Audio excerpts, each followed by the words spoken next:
오늘 우리가 읽은 이 본문의 말씀은 예수님께서 한 형제가 또 다른 형제에게 죄를 범한 실제적인 상황을 설정하고 범죄한 형제의 개인적 과실에 대하여 무한한 용서의 마음을 가지라고 요구함으로써 교회 공동체 안에 형제 관계를 바르게 확립하려고 주신 말씀입니다. 즉 예수님의 제자된 자들은 하나님의 무한하신 사랑과 용서의 빚을 진 자들이기만큼 형제에 대한 무한한 용서가 참 제자됨의 표지가 된다는 것을 가르쳐주고 있습니다. 그렇다면 오늘 말씀을 통해 예수님께서 우리에게 가르쳐 주시려고 하는 것은 무엇일까요? 예수님께서 믿음으로 살아가는 우리들에게 요구하는 것은 무엇일까요? 그것은 용서하라는 것입니다. 그런데 이 용서에는 두 종류가 있습니다. 그래서 오늘 본문의 말씀을 통해 두 가지로 함께 은혜를 나누려고 합니다. 첫째는 세상에서의 용서가 있습니다. 세상에서의 용서. 사도 바울은 고린도 교회 성도들에게 편지를 쓰면서 이런 말을 하고 있습니다. 고린도전서 6장 1절로 7절을 보면 당시 고린도 교회 성도들이 세상 법정에 서로 고발한 것에 대하여 엄히 책망을 하고 있음을 보게 됩니다. 그렇다면 이렇게 세상 법정에 서로 고발하면 안 되는 이유가 무엇일까요? 그 이유는 두 가지 때문입니다. 하나는 뭐냐? 성도들은 서로 주 안에서 형제이고 가족이기 때문입니다. 형제요 가족인 우리들이 서로 법정에 고발하는 것은 실로 부끄럽고 창피한 일이라는 거예요. 세상에서 볼 때도. 같은 형제끼리, 가족끼리 세상 법정에 고발한다는 것 자체가 정말로 부끄러운 일이라는 겁니다. 또 하나는 뭐냐? 하나님의 나라를 함께 유업으로 받을 자이기 때문인 것입니다. 뒤에서 나오는 고린도전서 6장 9절을 보면 불의한 자가 하나님의 나라를 유업으로 받지 못할 줄을 알지 못하느냐라고 말하고 있습니다. 불의를 행하면 안 된다는 거예요. 하나님께서는 주 안에서 형제된 우리가 서로 다투거나 싸우는 것과 그것을 세상 법정으로 끌고 가서 재판을 받으려고 하는 것을 불의한 것이라고 분명하게 말씀하고 있다는 겁니다. 그러므로 우리는 결코 이런 불의를 행하여서 멸망의 길로 스스로 나아가는 어리석음을 저질러서는 안 됩니다. 우리는 끝까지 생명의 길, 의의 길을 고수해야 되고 그 길로 가야만 하는 것입니다. 그렇다면 여기에서 우리가 생각해 봐야 할 것이 있습니다. 세상에서의 용서란 무엇을 말하는 것일까요? 세상에서의 용서는 무엇일까요? 세상에서의 용서라고 하는 이 말을 사전적으로 살펴보면 나를 아프게 한 사람을 동정하고 그 사람 혹은 그 상황을 내가 받아들인다라고 되어 있습니다. 세상에서의 용서란 뭐냐? 용서의 사전적인 의미가 이렇다는 거죠. 나를 아프게 한 사람을 동정하고 불쌍히 여기고 그 사람이나 그 상황을 내가 받아들이는 것, 그것이 용서라는 거예요. 즉 세상에서의 용서는 자신의 마음을요 완전히 그리고 전적으로 내려놓고 내 눈앞에 벌어진 상황들을 내가 받아들일 때 이루어지는 것을 말합니다. 이 말은 세상에서의 용서란 전적으로 나 하기에 따라 달라진다는 거예요. 나 하기에 따라 있다는 거예요. 나 하기에 따라서 이루어진다는 거예요. 세상에서의 용서는 철저하게 자기중심적입니다. 그러므로 세상에서의 용서란 말은 자기가 하는 것을 말합니다. 내가 저 사람이 이런 죄를 나에게 범했는데 내가 덮어주기로 했어. 내가 용서하기로 했어. 내가 그냥 받아주기로 했어. 이렇게 자신이 하는 것을 용서라고 한다는 거죠. 자신이 하는 것. 세상에서는 용서를 내가 참는 것이라고 생각을 한다는 것입니다. 그렇다면 여기에서 깨닫는 것이 무엇일까요? 그것은 세상에서의 용서의 주체가 바로 나 자신이라는 거예요. 세상에서의 용서는 뭐냐? 주체가 나라는 거예요, 나. 그래서 다른 말로 하면 용서는 내가 해주는 것이다 라고 하는 말입니다. 내가 주체가 되어서 내가 참고 내가 덮어주고 내가 용서를 해주는 것입니다. 그러므로 이 결과가 뭐냐면은 결국은 모든 영광은 용서를 한 내가 받는 것이고 칭찬도 내가 받게 된다는 뜻입니다. 세상에서 이런 사람들을 가리켜 대단하다고 주께 세웁니다. 대단하다고 칭찬합니다. 세상에서는 이런 사람들의 이름을 환호합니다. 그렇습니다. 세상에서 자신을 내려놓고 다른 사람의 허물이나 잘못을 덮어주고 실수나 피해에 대하여 말하지 않고 받아들이는 것, 실로 대단한 것임에 틀림이 없습니다. 그러므로 우리들도 이렇게라도 용서하면서 살아야 됩니다. 왜? 세상에서의 용서가 이 정도니까 우리도 이 정도는 살아야 되지 않겠습니까? 믿는 사람인데. 우리는 정말로 용서할 줄 알아야 합니다. 그러므로 바라건대 세상 사람들이 보기에도 합당한 용서를 할 줄 아는 우리 모두가 꼭 되시기를 주의 이름으로 축원합니다. 이게 보통이에요, 보통. 이게 이제 보통 수준입니다. 평범한 수준. 그렇다면 세상에서의 용서의 수준이 이와 같다고 한다면 주 안에서의 용서란 무엇을 말하는 것일까요? 이제 우리가 궁금해지는 것은 주 안에서의 용서입니다. 세상에서의 용서와 주 안에서 하는 용서는 무엇이 다를까요? 두 번째로 주 안에서의 용서입니다. 첫 번째는 세상에서의 용서였습니다. 세상에서의 용서는 철저히 나 중심입니다. 내가 하는 것입니다. 내가 참는 것입니다. 내가 받아들이는 겁니다. 내가 덮어주는 겁니다. 내가 하는 것입니다. 그래서 내가 영광을 받는 겁니다. 나를 드러내고 내가 칭찬을 받는 겁니다. 그렇다면 주 안에서의 용서는 어떤가요? 오늘 본문 22절을 보면 예수님께서 제자들에게 가르쳐 주시는 용서란 이와 같은 것입니다. 7번뿐 아니라 7번을 70번까지라도 할지니라 라고 하는 말씀입니다. 여기 예수님께서 말씀하시는 용서란 어떤 용서일까요? 끝없는 용서를 말합니다.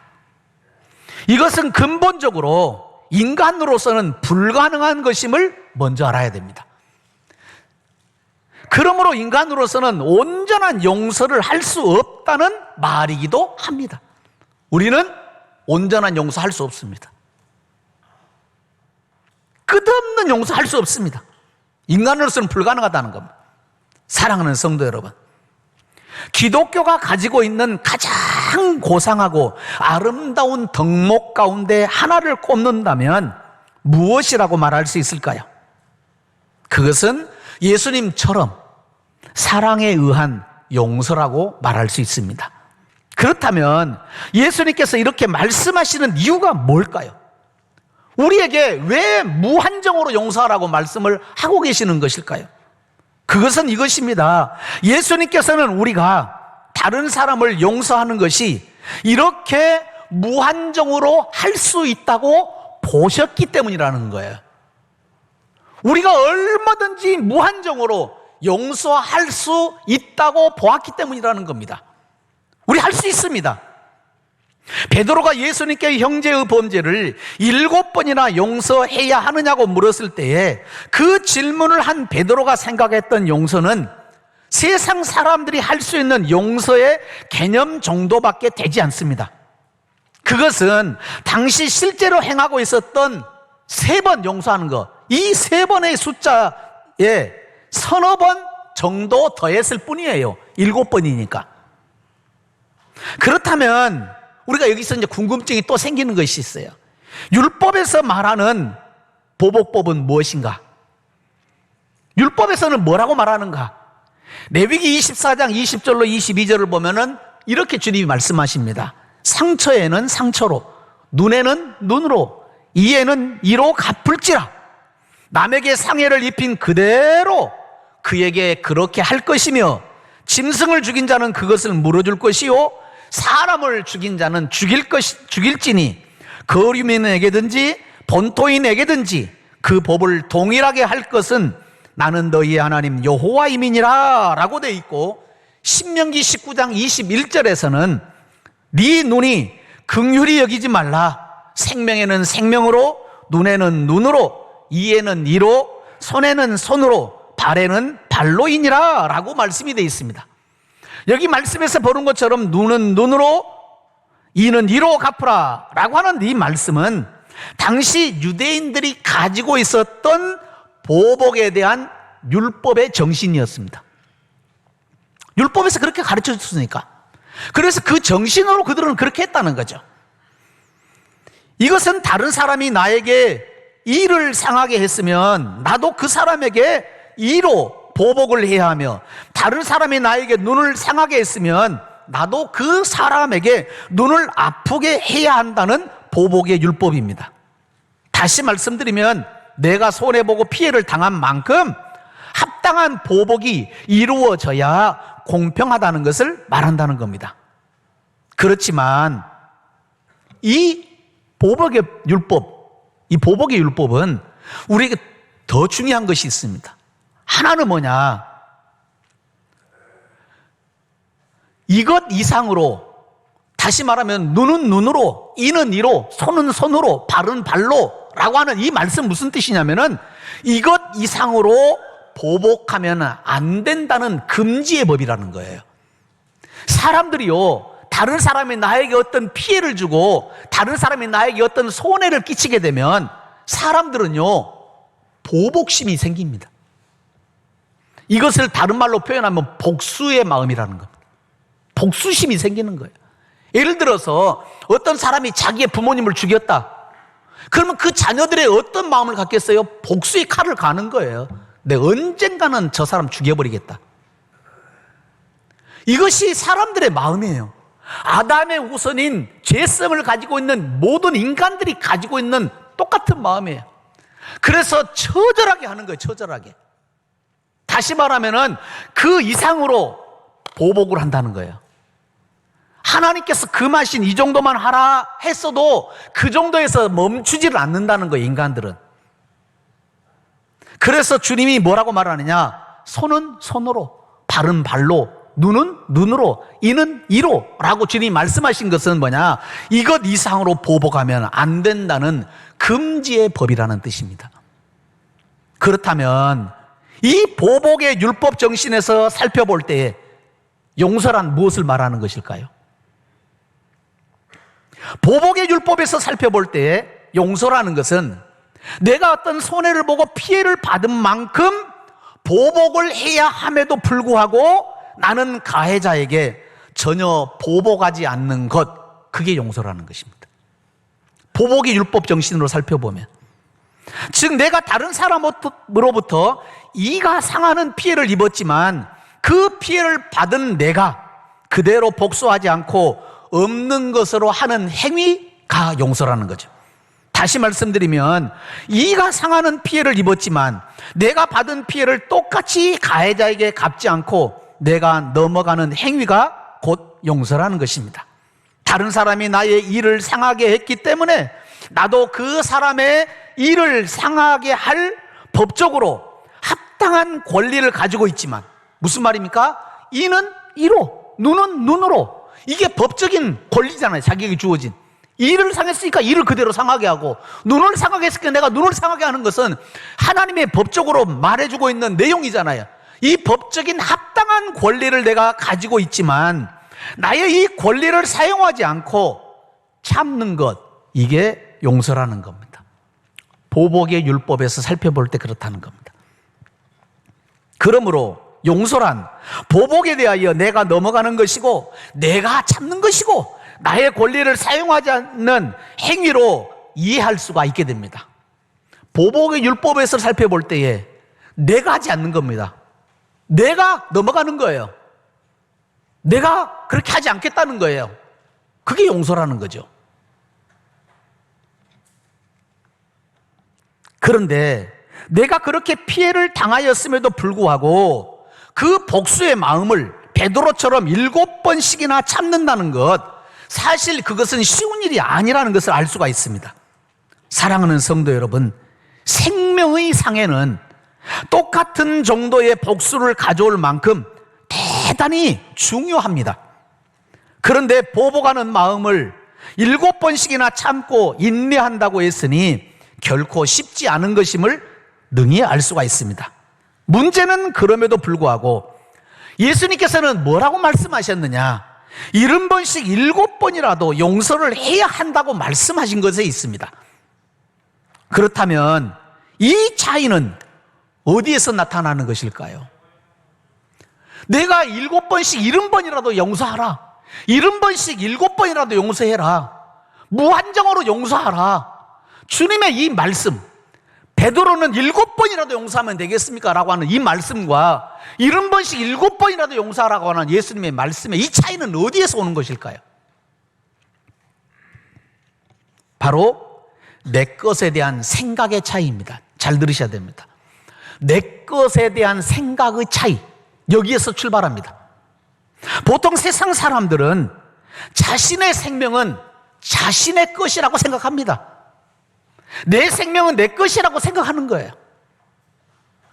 지금 내가 가지고 있는 것도 무엇인지 다 내 것이라고 생각을 합니다.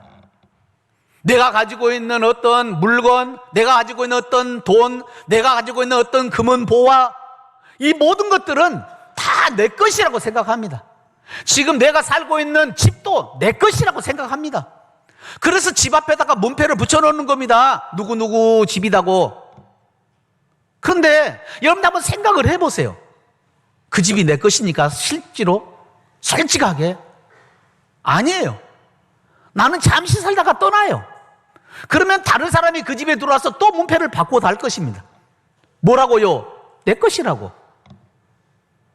그 사람도 떠나고 나면 또 다른 사람이 들어와서 거기다 문패를 달 겁니다. 무엇이라고요? 내 것이라고. 그런데 우리들은요, 죽을 때에 보면은 깨닫는 것이 있어요. 수위에는 호주머니가 없어요. 아무것도 가지고 하는 것이 없어요. 이 말은 무슨 말이에요? 내 것이라는 것은 존재하지 않는다는 거예요. 내 것은 없다는 거예요. 그런데 지금 내가 가지고 있는 것이니까 내 것이라고 생각하는 거예요. 무엇조차도요, 지금 나의 생명조차도 내 것이라고 생각을 한다는 겁니다. 사람들은. 생명은 나의 것인데 상해를 가한, 피해를 가한 사람에게 똑같이 갚아주어야 하지만 그 보복을 내가 하지 않고 참는 것, 그걸 세상에서는 용서라고 말한다는 거죠. 그러므로 용서의 주체는 상해를 받았던 바로 나 자신이며 내 것이라는 생각에서 나온 것임을 알 수가 있습니다. 내 것에 대한 손상을 참는 것이니 용서는 내가 해주는 것으로 이해를 합니다. 베드로가 가졌던 용서의 이해 속에는 생명의 주체가 나라는 사상에 기초한 인본주의적인 세계관이 고스란히 담겨 있음을 알 수 있는 겁니다. 나의 것에 대한 손상을 복수하지 않고 내가 참는 것이 용서라는 생각입니다. 그렇다면 과연 그럴까요? 그렇지 않다는 것이 주님의 말씀입니다. 내 생명의 주인은 누구십니까? 여전히 하나님이십니다. 그 생명을 주신 하나님께서 지금도 여전히 내 생명의 주인이시라는 거예요. 내가 아닙니다.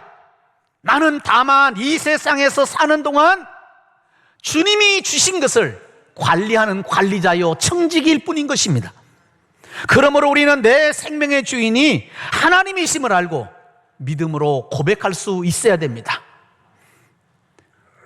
내 것은 아무것도 없습니다. 이 세상에 내 것은 아무것도 없습니다. 내가 지금 사는 동안 가지고 있는 무엇이든지 다 하나님의 것입니다.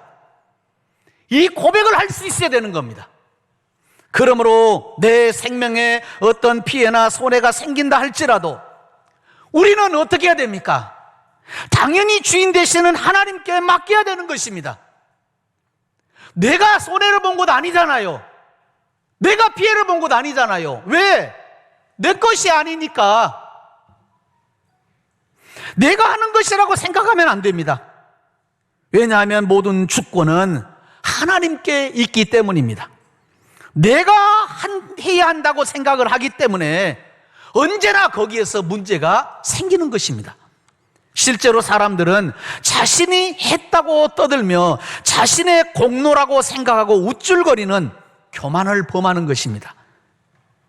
이것을 한마디로 처음부터 말도 안 되는 소리와 같다고 말할 수 있습니다. 내가 용서할 수 있는 것은 처음부터 없습니다. 용서는 누가 하시는가? 하나님만이 하실 수 있는 것입니다.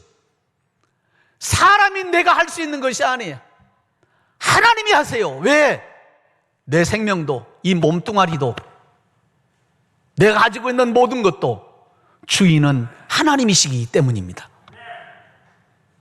그러므로 우리는 모든 결과를 하나님께 맡기는 것일 뿐입니다. 그래서 성경을 보십시오.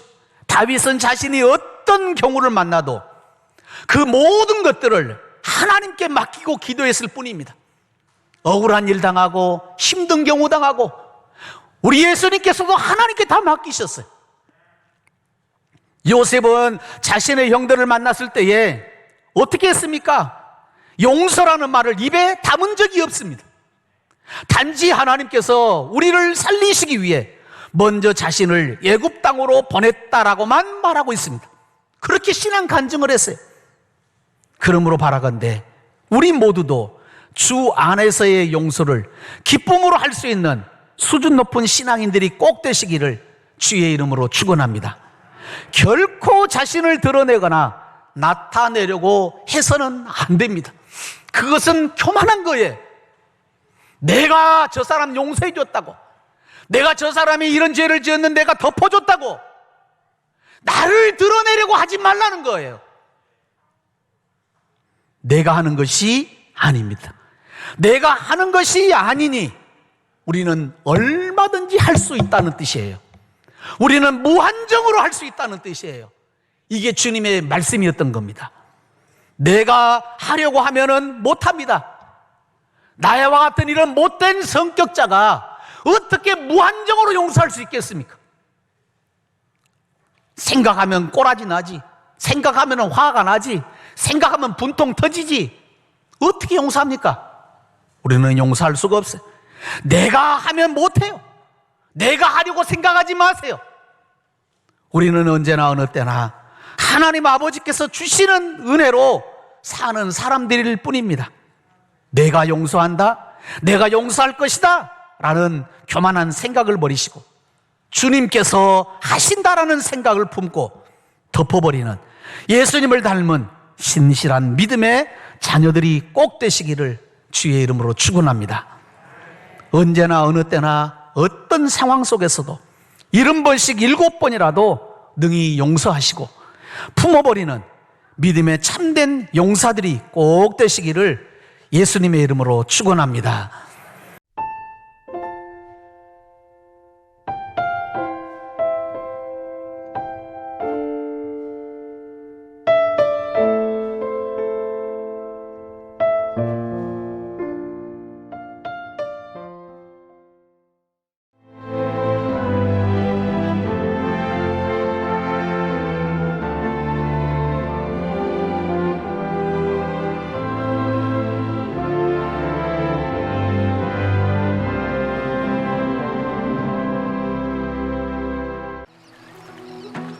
만약 섬에 색을 입힌다면 어떤 일이 생길까? 나만의 색입히기. 섬의 변신, 마음도 상쾌하다. 마음이 설레는 보라색 여행. 내일, 그리고 설렘. 노란색 여행. 내 마음에 주는 선물, 주홍색 여행. 또 다른 나를 발견하는 행복 여행. 섬이 옷을 갈아입다 신안군.